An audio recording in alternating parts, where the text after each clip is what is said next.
तो रात है, झूठ है तो सच, काला है तो सफेद है। ठीक उसी तरह से नायक है तो खलनायक। चाहे रामायण हो या महाभारत, खलनायक ना होते तो शायद एक कहानियां ना लिखी जाती। आज के इस वीडियो में हम ताजा करेंगे उन पुराने दिनों की यादों को और आपको रूबरू कराएंगे ऐसे 5 खलनायकों के निजी जीवन से, जिन्हें पर्दे पर देखकर आप उनसे डरते भी थे, गुस्सा भी करते थे। इन्हें देखकर यही मन करता था कि ये अगर टीवी के बाहर मिल जाएं तो मार मार कर इनका लिया बिगाड़। लेकिन आपका यही डर और गुस्सा इनके अभिनय की जीत होती थी। दोस्तों, एक समय ही तो है जिस पर किसी का बस नहीं चलता। समय के चक्रव्यूह से कोई नहीं बचता। इस जमाने में हर फिल्म का हिस्सा बनने वाले ये विलेंस भी सिनेमा के बदलते प्रारूप के साथ साथ बॉलीवुड से गायब और अपने पीछे छोड़ गए अपने अभिनय से सजी वो फिल्में जिन्हें देखकर आज भी हम उन्हें याद करते हैं। हमारी इस लिस्ट में पहले नंबर पर हैं सदाशिव अमरापुरकर। इंस्पेक्टर, इस राख की हंडी को देख रहे हो? ये राख मेरे उन बेटों की चिताओं की है जिनको मैंने माँ और बाप का प्यार देकर इस लायक बनाया था कि मेरे बुढ़ापे की लाठी बनेंगे। देखो, इसमें अभी भी वो चिंगारी है जो मुझे चिल्ला कर कह रही है कि हमारा बदला लो, दुश्मन को मारो। सदाशिव अमरापुरकर इस नाम से शायद काफी लोग वाकिफ ना हो, लेकिन हमारे हिंदी सिनेमा की कई खूबसूरत और बेहतरीन फिल्मों में सदाशिव अमरापुरकर ने अपने ना भूल सकने वाले किरदारों के जरिए अपने कई फैंस बनाए हैं। सदाशिव अमरापुरकर का जन्म 11 मई 1950 को अहमदनगर, महाराष्ट्र में हुआ था। सदाशिव ने अपने स्कूल और कॉलेज के दिनों के दौरान अभिनय शुरू किया। पुणे विश्वविद्यालय में अपने परास्नातक को पूरा करने के लिए वह पहले से ही थिएटर में अपने जुनून का पीछा कर रहे थे। एक बहुमुखी अभिनेता, निर्देशक और लेखक, उन्होंने थिएटर और फिल्म में कई राज्यों और राष्ट्रीय स्तर के प्रतिष्ठित पुरस्कार जीते। सदाशिव को सबसे पहले फिल्मों में मौका मिला विजय तेंदुलकर द्वारा, जिन्होंने गोविंद निहलानी की फिल्म अर्धसत्य के एक किरदार के लिए सदाशिव जी का नाम दिया। हालांकि ये किरदार बहुत ही छोटा सा था, लेकिन इस एक किरदार में अपनी भाव भंगिमाओं के जरिए सदाशिव ने सबका दिल जीता। इसके बाद से ही सदाशिव जी का बेहतरीन फिल्मी सफर शुरू। सदाशिव अमरापुरकर ने हिंदी, मराठी, बंगाली, उड़िया, हरियाणा, तेलुगु और तमिल फिल्मों में 300 से अधिक फिल्मों में अभिनय किया। 1993 में उन्होंने आंखों में इंस्पेक्टर प्यारे मोहन की भूमिका निभाई, जिसने उन्हें कॉमिक नायक के रूप में प्रशंसा प्रदान की। सड़क फिल्म भी सदाशिव के करियर की एक बेहतरीन फिल्म। कमाल है कुदरत का, क्या खूबसूरती, क्या चीज बनाई है ऊपर वाले ने। देख देख, मेरे तो बाल खड़े हो गए, हाथ पे जान निकल गई मेरी। ओह, क्या रंग है, हाय रे ये बदन, हाय हाय। डर मत मेरी जान, डर मत, मैं कुछ नहीं करूंगी। महेश भट्ट ने सड़क फिल्म का जो किरदार सदाशिव अमरापुरकर को दिया, वो किरदार आज भी लोगों के जहन में जिंदा है। इस फिल्म के लिए सदाशिव जी को बेस्ट विलेन का फिल्म फेयर अवार्ड भी मिला। अक्टूबर 2014 में सदाशिव अमरापुरकर के फेफड़े में सूजन हो गई थी, जिससे इन्हें कोकिलाबेन धीरू भाई अंबानी अस्पताल में भर्ती कराया, जहां उनकी हालत गंभीर हो गई। आखिर 3 नवंबर 2014 को 64 साल की उम्र में ये महान अभिनेता दुनिया को अलविदा कह गए। दूसरे नंबर पर हैं बाबा नायक। तुम हमारे पास आ तो गए हो, मगर एक बात सुन लो, हमारी फौज में जो भी आता है वो वापस नहीं जाता। जिस पल भी तुम्हारे दिमाग में गद्दारी का ख्याल आया, दूसरे ही पल तुम जिंदा नहीं रहोगे। इनका असली नाम है गंगासानी रामी रेड्डी। रामी रेड्डी का जन्म 1 जनवरी 1959 को आंध्र प्रदेश के चित्तूर जिले के वाल्मीकिपुरम में हुआ। एक जमाना था कि पर्दे पर इनको देखते ही लोग सहम जाया करते। फिल्म वक्त हमारा है का कर्नल चिकारा, फिर लोहा का टकला या फिर फिल्म प्रतिबंध का अन्ना, ये कुछ ऐसे किरदार थे जिन्होंने इनको फिल्म जगत में एक क्रूर विलेन के तौर पर अमर कर दिया। फिल्म आंदोलन के बाबा नायक का किरदार दर्शकों के हृदय में कुछ इस तरह घर कर गया कि लोग असल जिंदगी में भी इसी नाम से इन्हें जानने लगे। I am a king without a kingdom. चिकारा सम्राट है, लेकिन उसके पास साम्राज्य नहीं है। ये स्थान उसका साम्राज्य बनेगा। और नेताजी राम गोपाल वर्मा के मरने के बाद चिकारा इस देश पे राज करेगा।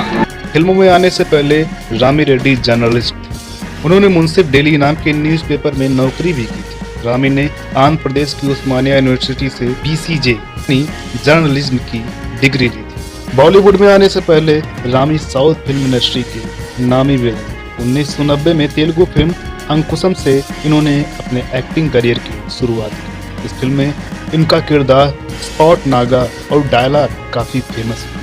इसके बाद रामी रेड्डी ने कई तमिल, तेलुगु और मलयालम फिल्मों में अपने अभिनय का जलवा भी किया। इसी साल उन्हें पहली बॉलीवुड फिल्म प्रतिबंध में काम करने का मौका मिला। फिल्म में उनका किरदार अन्ना इतना पॉपुलर हुआ कि रामी रेड्डी को लोग साउथ के साथ साथ बॉलीवुड में भी जानने लगे। इसके बाद तो इनके सामने धड़ाधड़ हिंदी फिल्मों के ऑफर आने लगे। चीकू तांड्या ने मेरे इलाके से हफ्ता वसूल किया और तुम लोग बाहर खाकर वापस आ गए। अरे काहे को वापस आए? जाओ गले में डोल डाल के ताली बजाओ ताली, और जाओ उसके पास जो खुशी के मारे दारू पी के रंडी का नाच देख रहा होगा। जाओ। उन्होंने कई हिंदी फिल्मों में अपने अभिनय का लोहा मनवाया। साउथ और बॉलीवुड मिलाकर इन्होंने लगभग 250 से अधिक फिल्मों में काम किया। लेकिन इनका अंतिम दौर बहुत ही बुरा भी था। रामी को लीवर की बीमारी ने घेर लिया, जिसकी वजह से वो अक्सर बीमार रहने लगे। लीवर की बीमारी के चलते रामी का ज्यादा वक्त घर पर ही बीतता था और धीरे धीरे वो पब्लिक में जाने से बचने लगे। रामी उस दौरान काफी कमजोर और दुबले पतले हो गए। उन्हें देखकर कोई भी यकीन नहीं कर पा रहा था कि ये वही रामी रेड्डी हैं जिनके सामने हीरो भी बौना लगता। रामी को लीवर के बाद किडनी की बीमारी ने भी घेर लिया, जिसकी वजह से मौत के पहले वो सिर्फ हड्डियों का ढांचा बनकर रह गए। हालांकि ये भी कहा जाता है कि उन्हें कैंसर भी हो गया।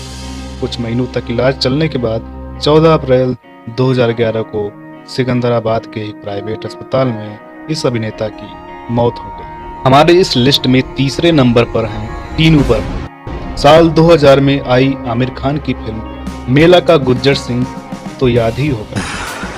अब गुज्जर का हर जख्म तब भरेगा जब वो रूपा की आग बुझाएगा। तितली है तितली साली, उड़ के जाएगी कहां? जहां भी जाएगी लौट के गुज्जर के पास ही आएगी। वही गुज्जर जो आमिर खान पर भी भारी पड़ा था। रातों रात अपनी खलनायकी से फेमस होने वाले इस एक्टर का नाम टीनू बर्मन। टीनू ने अपने फिल्मी करियर की शुरुआत 1993 में आई सुपरहिट फिल्म आंखें से, लेकिन टीनू को पहचान फिल्म मेला में जबरदस्त रोल प्ले करने के चलते मिली थी।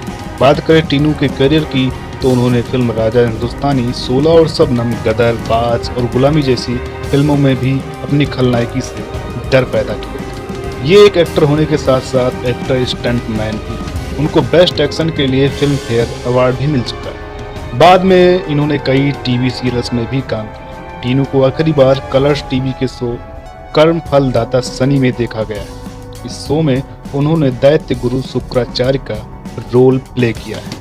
यह शो नवंबर 2016 से मार्च 2018 तक चला। इसके साथ ही टीनू डायरेक्टर, स्टोरी राइटर और प्रोड्यूसर भी हैं। बतौर स्टंट डायरेक्टर उन्होंने 16 और शबनम, लोफर, जीत, राजा हिंदुस्तानी, गदर एक प्रेम कथा और तेलुगु की पुली जैसी फिल्मों में काम किया। इतना ही नहीं, उन्होंने अपने फिल्मी करियर में डायरेक्शन में भी हाथ आजमाया। टीनू ने फिल्म माँ तुझे सलाम, बाज, राजा ठाकुर, दिस वीकेंड और गुलामी जैसी फिल्मों को डायरेक्ट भी किया। आज भी ये फिल्म जगत में अपने बहुमुखी प्रतिभा के साथ सक्रिय हैं। चौथे नंबर पर आते हैं दीपक श्री। मेरा नाम चीकू तांड्या।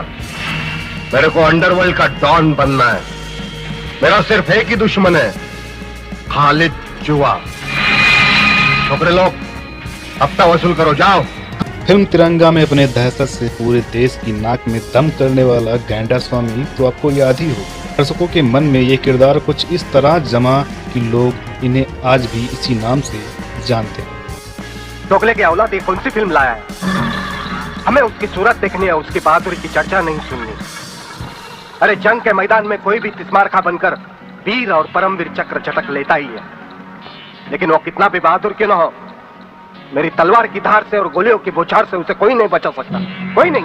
दरअसल लेजेंडरी एक्टर राजकुमार जी की वजह से इनका ये नाम पड़ा। तिरंगा फिल्म में इनके किरदार का नाम गुंडा स्वामी था, लेकिन शूटिंग के वक्त राजकुमार जी ने इन्हें गलती से गैंडा स्वामी बोल दिया। शेख चिल्ली की तरह दिन को सपने देखने छोड़ दो गेंडा स्वामी। हम आंखों से सुरमा नहीं चुराते, हम आंखें ही चुरा लेते हैं ताकि सुरमा लगाने की नौबत ही ना आए, और फिर तुम्हारा अंजाम वही होगा।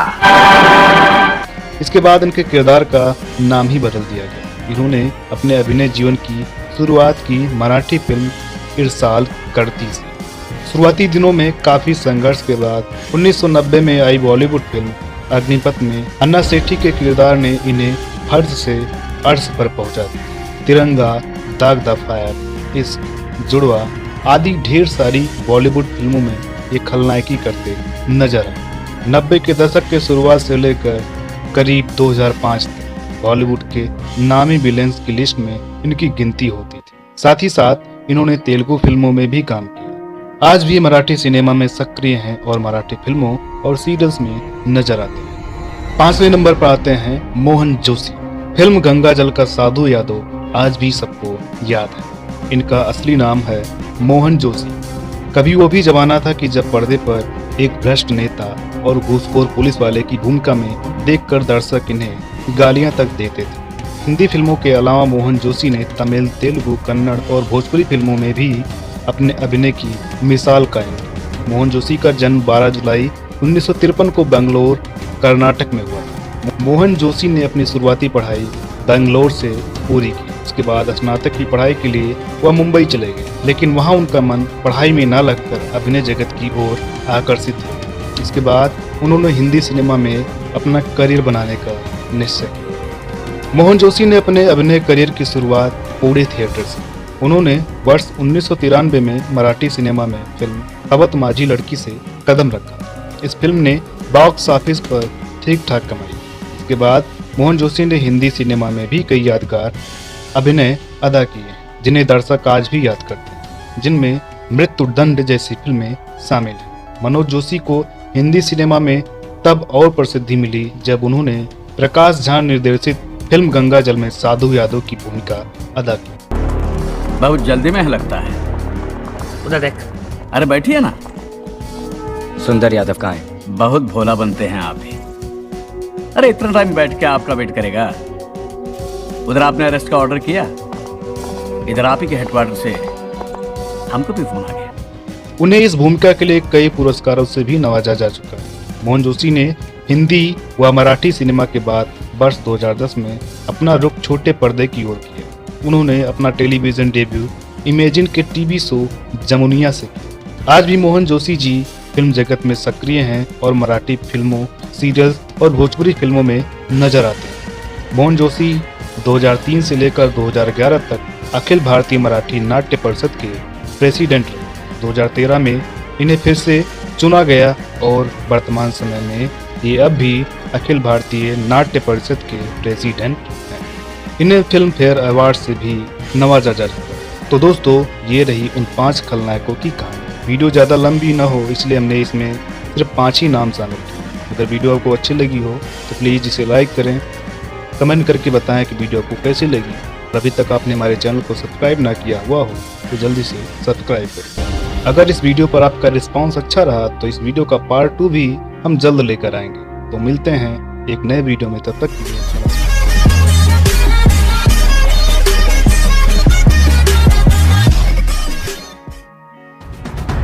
आगे की न्यूज के लिए वीडियो को लाइक कीजिए और चैनल को सब्सक्राइब कीजिए।